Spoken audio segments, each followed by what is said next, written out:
Meniscus എന്ന് പറയുന്നത് നമ്മുടെ മുട്ടുകളുടെ, അതായത് നമ്മുടെ തൊടയെല്ലിന്റെയും കാലുകളുടെ എല്ലുകളുടെയും ഇടയിൽ രണ്ട് കുഷ്യൻ പോലെയുള്ള ആ, ഉപ- ആ, എന്താ പറയാ, രണ്ട് കുഷ്യൻ പോലെയുള്ള അവയവങ്ങളാണ്.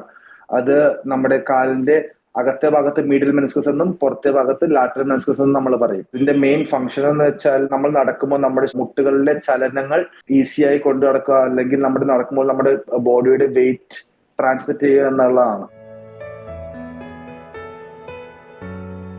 മെനിസ്കസിന്റെ പ്രവർത്തനങ്ങൾ എന്ന് പറയുന്നത് നമ്മൾ മെയിൻ ആയിട്ട് ഒന്ന് ലോഡ് ട്രാൻസ്മിഷൻ, പിന്നെ ഷോക്ക് അബ്സോർപ്ഷൻ, പിന്നെ ജോയിന്റ് സ്റ്റെബിലിറ്റി, പിന്നെ നമ്മുടെ synovial fluid production and nutrition, പിന്നെ പ്രോപ്രിയോസെപ്ഷൻ. ഈ 5 ഫംഗ്ഷൻസ് ആണ് മെയിൻ ആയിട്ടുള്ളത്. ഫസ്റ്റ് വൺ ലോ ട്രാൻസ്മിഷൻ എന്ന് പറയുമ്പോൾ നമ്മുടെ ശരീരത്തിന്റെ ഭാരം ഫുള്ളായിട്ട് മുട്ടുകളിലേക്ക് വരുമ്പോൾ അത് നമ്മുടെ മുട്ടുകളിലേക്ക് ഈക്വൽ ആയിട്ട് ഡിവൈഡ് ചെയ്ത് കൊടുക്കാവുന്ന ഒരു ഫംഗ്ഷൻ. രണ്ടാമത്തെ ഷോക്ക് അപ്സ്, നമ്മൾ ചാടുകയും ഓടുകയും ചെയ്യുമ്പോൾ നമ്മുടെ ശരീരത്തിന്റെ നമ്മുടെ ശരീരത്തിന്റെ ഭാരം പൂർണ്ണമായിട്ട് മുട്ടുകളിലേക്ക് വരുമ്പോൾ അത് നമ്മുടെ മുട്ടുകളിലേക്ക് അധികം പ്രശ്നങ്ങൾ ഉണ്ടാക്കാണ്ട് അടിയിലേക്ക് കൊടുക്കുക എന്നുള്ളത് രണ്ടാമത്തെ ഫംഗ്ഷൻ.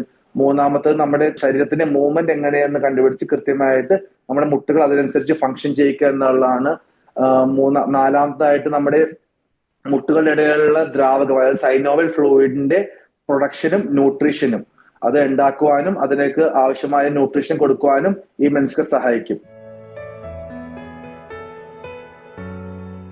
മെനിസ്കൽ ടയർ ഉണ്ടാവാൻ നമുക്ക് പലതരം കാരണങ്ങളുണ്ട്. അത് നമ്മൾ ഫസ്റ്റ് ഒന്നെങ്കിൽ ഒരു ട്രോമ കൊണ്ട്, അല്ലെങ്കിൽ നമ്മുടെ പ്രായമാവും തോറും.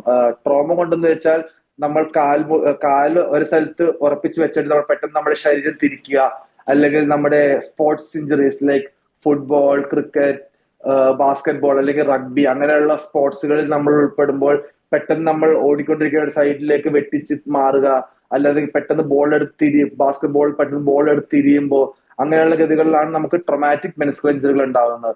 ഡീജനറേറ്റീവ് മെനിസ്കൽ ഇഞ്ചറി എന്ന് പറഞ്ഞാൽ നമ്മൾ പ്രായമാവും തോറും നമ്മുടെ ഈ വെയിറ്റ് ട്രാൻസ്മിഷൻ അല്ലെങ്കിൽ ഈ ഷോക്ക് അബ്സോർപ്ഷൻ ഫംഗ്ഷൻ കാരണം, അത് നമ്മുടെ ബോഡിയുടെ വെയിറ്റ് കൂടുന്നത് പ്രകാരം, അല്ലെങ്കിൽ നമ്മുടെ പ്രായമാവും തോറും നമ്മുടെ ബോഡിയിലെ കൊളാജന്റെ കെമിസ്ട്രി മാറുന്നത് പ്രകാരം നമ്മുടെ മെനിസ്കസിന്റെ കൊളാജനും അതിനനുസരിച്ച് മാറും. അതിനനുസരിച്ച് ചെറുതായിട്ട് നമ്മൾ തേയ്മാനം വന്ന് നമ്മുടെ രണ്ട് മുട്ടുകളും പരസ്പരം ഒരഞ്ഞ് ഈ കുഷ്യനിൽ ചെറുതായിട്ട് കീറൽ വന്ന് ആ കീറൽ വലുതായി അങ്ങനെയും മെനിസ്കൽ ടയറുകൾ സംഭവിക്കാം. ആർത്രൈറ്റിസും മെനിസ്കൽ ടയർ എന്ന് പറയുമ്പോൾ മെനിസ്കൽ ടയർ പെട്ടെന്ന് സഡൻ കാച്ചിങ് പെയിൻ ആയിരിക്കും മെനിസ്കസിൽ ഉണ്ടാവുക. നമ്മൾ എന്തെങ്കിലും ചെയ്തുകൊണ്ടിരിക്കും, അല്ലെങ്കിൽ ഞാനിപ്പോ നേരത്തെ പറഞ്ഞതുപോലെ പെട്ടെന്ന് കാൽ വെച്ച് തിരിയുമ്പോൾ പെട്ടെന്ന് ഒരു കാച്ചി പെയിൻ ആയിരിക്കും മെനിസ്കസിന് ഉണ്ടാവുക. അതിനുശേഷം നമുക്ക് കാൽമുട്ട് മടക്കുവാനോ നിവർത്തുവാനോ പറ്റാത്ത അവസ്ഥ വരെ എത്താനുള്ള സാധ്യതയുണ്ട്. അല്ലാന്നുണ്ടെങ്കിൽ ഈ മെനിസ്കസ് ടയർ ഉണ്ടായി കഴിഞ്ഞാൽ നമ്മുടെ കാൽമുട്ട് മടക്കി വരുമ്പോൾ ഒരു ആംഗിളിനപ്പുറം നമുക്ക് കാൽമുട്ട് മടക്കാൻ പറ്റാത്ത ഒരു അവസ്ഥയും ഈ മെനിസ്കൽ ടയറുകൾക്ക് ഉണ്ടാവാം. പക്ഷെ ആർത്രൈറ്റിസ് പെയിൻ അങ്ങനെയല്ല. ആർത്രൈറ്റിസ് പെയിൻ എന്ന് പറയുമ്പോൾ പെട്ടെന്ന് ഉണ്ടാകുന്ന ഒരു പെയിൻ അല്ല. പയ്യെ ഗ്രാജുവൽ ആയിട്ട് നമ്മുടെ വേദന കൂടിക്കൂടി വരികയും നമ്മുടെ മുട്ടുകളുടെ ചലനശേഷി പയ്യെ കുറഞ്ഞു വരികയാണ് ആർത്രൈറ്റിസിന്റെ ഡിഫറൻസ് വരുന്നത്. നമുക്ക് മെനിസ്കൽ ടയർ ഡയഗ്നോസ് ചെയ്യാൻ വേണ്ടി നമുക്ക് ക്ലിനിക്കലി നമ്മുടെ പേഷ്യന്റ് നമ്മുടെ ഒ പി ഡിയിലേക്ക് വരുമ്പോൾ കുറച്ച് ടെസ്റ്റുകൾ ഉണ്ട്. അത് ചെയ്തതിനു ശേഷം നമുക്ക് ആ മെനിസ്കൽ ടയർ ഡൗട്ട് വരികയാണെങ്കിൽ നമുക്ക് അതിനുശേഷം MRI, അതാണ് മെയിൻ ഗോൾഡ് സ്റ്റാൻഡേർഡ് ഇൻവെസ്റ്റിഗേഷൻ ആയിട്ട് നമ്മൾ എടുക്കുന്നത്. ക്ലിനിക്കലി നമ്മൾ ടെസ്റ്റുകൾ ചെയ്യുമ്പോൾ നമുക്ക് മെക്മുറൈ ടെസ്റ്റ് ഉണ്ട്, പിന്നെ ആപ്ലീസ് ഡിസ്ട്രാക്ഷൻ ആൻഡ് ഗ്രൈൻഡിങ് ടെസ്റ്റ് ഉണ്ട്, പിന്നെ തെസലി ടെസ്റ്റ് ഉണ്ട്. ഇതാണ് ക്ലിനിക്കലി നമ്മൾ നോക്കുന്നത്. നമ്മുടെ ഒ പി ഡികളിൽ പേഷ്യൻസ് വരുമ്പോൾ നമ്മൾ ചെയ്യുന്ന ടെസ്റ്റുകൾ ഇത് മൂന്നുമാണ്. അതിനുശേഷം നമുക്ക് മീഡിലാണോ ലാറ്ററൽ മെനിസ്കസ് ആണോ ഏതാണ് ഡൗട്ട് എന്ന് വെച്ചാൽ അതിനനുസരിച്ച് നമുക്ക് MRIക്ക് റിക്വസ്റ്റ് ചെയ്യാം.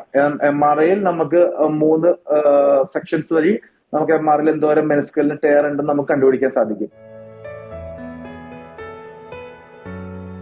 നമുക്ക് ഈ ഫസ്റ്റ് നമ്മൾ MRI എടുത്ത് എന്തോരം ടയർ ഉണ്ടെന്ന് കണ്ടുപിടിക്കണം. അതിനുശേഷം ടയർ എന്തോരം ഉണ്ടെന്നുള്ള രീതിയിലാണ് നമ്മൾ ചികിത്സാ രീതി മുന്നോട്ട് പോകുന്നത്.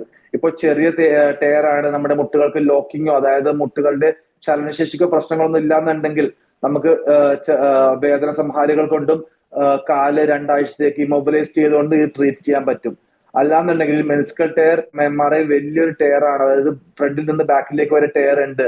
അല്ലാന്നുണ്ടെങ്കിൽ ഇത് കീറിയിട്ട് അകത്തേക്ക് മുട്ടിലേക്ക് മടങ്ങി നമ്മുടെ മുട്ട് മടക്കുവാനോ നിവർത്തുവാനോ പറ്റാത്ത ഗതി വരികയാണെങ്കിൽ നമ്മളൊരു കീഹോൾ സർജറി വഴി ക്യാമറ ഇട്ട് ആ ക്യാമറയിലൂടെ മെനിസ്കസിന്റെ ടയർ എവിടേക്ക് ഉണ്ടെന്ന് നോക്കിയിട്ട് അതിനനുസരിച്ച് ആ ടയർ റിപ്പയർ ചെയ്യാൻ പറ്റുമോ ഇല്ലയോ എന്ന് അനുസരിച്ച് ഒന്നെങ്കിൽ നമ്മളത് റിപ്പയർ ചെയ്യാൻ വേണ്ടി നമുക്ക് പലതരം മെറ്റീരിയൽസ് ഉണ്ട്, ലൈക് ഫ്യൂച്ചർ ആങ്കേഴ്സ്, അല്ലെങ്കിൽ വേറൊരു മെത്തേഡ് ഓൾ ഇൻസൈഡ് മെത്തേഡ് ഉണ്ട്, ഇല്ലാന്നുണ്ടെങ്കിൽ ഔട്ട്സൈഡ് ഇൻ മെത്തേഡ് ഉണ്ട്. അങ്ങനെ പല മെത്തേഡ്സ് ഉണ്ട് മെനിസ്കൽ റിപ്പയർ ചെയ്യാൻ വേണ്ടി. ഇൻ കേസ് നമുക്കത് ആ കീറിപ്പോയ മെനിസ്കസ് റിപ്പയറിന് അവൈലബിൾ അല്ലെങ്കിൽ പേഷ്യന്റ് വേദന കുറക്കാൻ വേണ്ടി ആ കീറിയ ഭാഗം എടുത്തു കളഞ്ഞ് ബാക്കിയുള്ള മെനിസ്കസ് വെച്ച് നമ്മുടെ മുട്ടുകളുടെ ചലനശേഷിക്കുള്ള വേദന കുറഞ്ഞുകൊണ്ടുള്ള ചലനശേഷി നമുക്ക് എടുക്കുവാൻ സാധിക്കുന്നതാണ്. പ്രിവെന്റ് ചെയ്യാൻ പറ്റുന്നത് ഫസ്റ്റ് ഓഫ് ഓൾ നമുക്ക് നമ്മുടെ ഈ ട്രോമ, പെട്ടെന്നുള്ള കാലിന്റെ തിരിയുന്ന ട്രോമകൾ ഒഴിവാക്കാം. അല്ലാന്നുണ്ടെങ്കിൽ നമ്മുടെ കാലുകളുടെ മസിലുകൾ, പേശികൾ ശക്തിപ്പെടുത്തുക, ലൈക് ഹാംസ്ട്രിങ്സ്, ക്വാഡ്രിസെപ്സ്, ഈ മസിലുകളെല്ലാം നമുക്ക് ശക്തിപ്പെടുത്തുവാൻ സാധിക്കും. ചെറിയ ചെറിയ വെയിറ്റ് ലിഫ്റ്റിംഗ് എക്സസൈസുകൾ, അല്ലെങ്കിൽ നമ്മുടെ ഡീപ് സ്ക്വാട്ട് അല്ല, ചെറിയ 90 ഡിഗ്രി വരെ മുട്ടുകൾ സ്ക്വാട്ട് ചെയ്തുകൊണ്ട് നമുക്ക് ആ മസിലുകൾ ശക്തിപ്പെടുത്തിക്കൊണ്ട് മെനിസ്കൽ ടയറുകൾ നമുക്ക് പ്രിവെന്റ് ചെയ്യാൻ സാധിക്കും.